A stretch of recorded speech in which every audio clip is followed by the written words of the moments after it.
നെയ്യപ്പത്തിന് നമ്മൾ പച്ചരിപ്പൊടി കടയിൽ നിന്ന് വാങ്ങിച്ച പൊടിയാണ്. അതിൽ ശർക്കര ചേർത്ത് മിക്സി ജാറിൽ ഇട്ട് അരച്ച് വെച്ചിട്ടുള്ളതാണ്. ഈ ഒരു കൺസിസ്റ്റൻസിയിലാണ് നമ്മൾ അരയ്ക്കേണ്ടത് നെയ്യപ്പം ഉണ്ടാക്കാനായിട്ട്. ഇനി നമുക്ക് നാളികേരക്കൊത്തും കുറച്ച് എള്ളും നെയ്യിൽ വറുത്ത് ചേർക്കണം. 1 ടീസ്പൂൺ നെയ്യ് ഒഴിച്ചിട്ട് അതിലേക്ക് തേങ്ങാക്കൊത്ത് ചേർക്കാം. തേങ്ങാക്കൊത്തും എള്ളും വറുത്തെടുക്കണം. നമുക്ക് എള്ള് ചേർത്ത് വെക്കാം.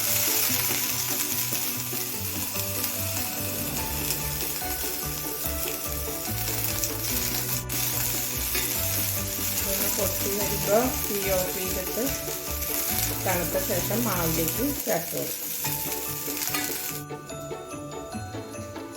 ഈ മാവിലേക്ക് 1 നുള്ളു ഉപ്പ് ചേർത്ത് വെക്കും.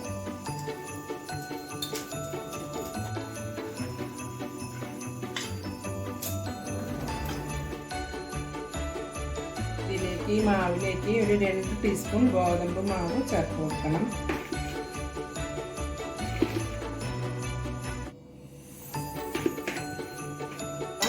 എള്ളും തേങ്ങാക്കൊത്തും ചേർത്ത് കൊടുക്കാം.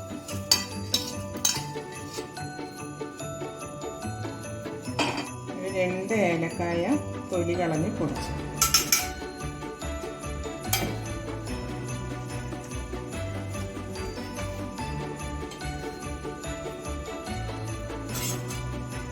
ഈ മാവ് ഒരു 4 മണിക്കൂർ നമുക്ക് റെസ്റ്റ് ചെയ്യാൻ വെക്കാം. നല്ലതുപോലെ ഒന്ന് സെറ്റായി വരാൻ വേണ്ടിയിട്ടാണ്. ഈ ഒരു കൺസിസ്റ്റൻസിയിലാണ് നമുക്കിപ്പോൾ മാവ് കിട്ടിയിട്ടുള്ളത്.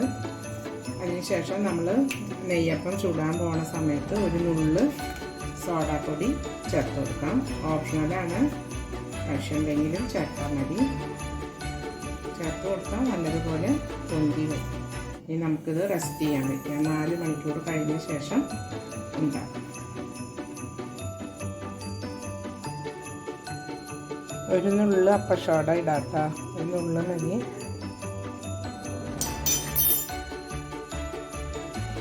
ഒരു 4 മണിക്കൂറായിട്ടുണ്ട്. ഇനി നമുക്ക് ഇത് നന്നായി ഒന്ന് ഇളക്കി കൊടുത്തിട്ട് അപ്പം ചൂടാം.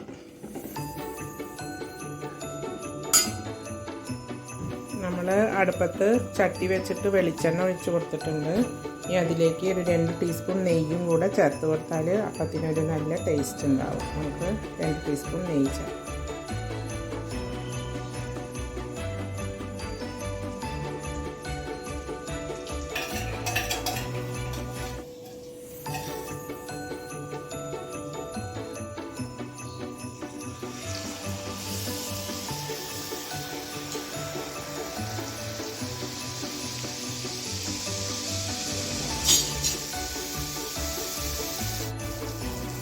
അപ്പം തനിയെ ഇങ്ങനെ പൊന്തി വരും.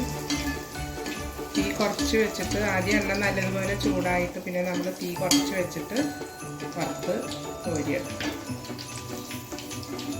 പിന്നെ സോഫ്റ്റ് അപ്പായിട്ടുണ്ട്, കാണുമ്പോൾ തന്നെ അറിയുന്നുണ്ട്.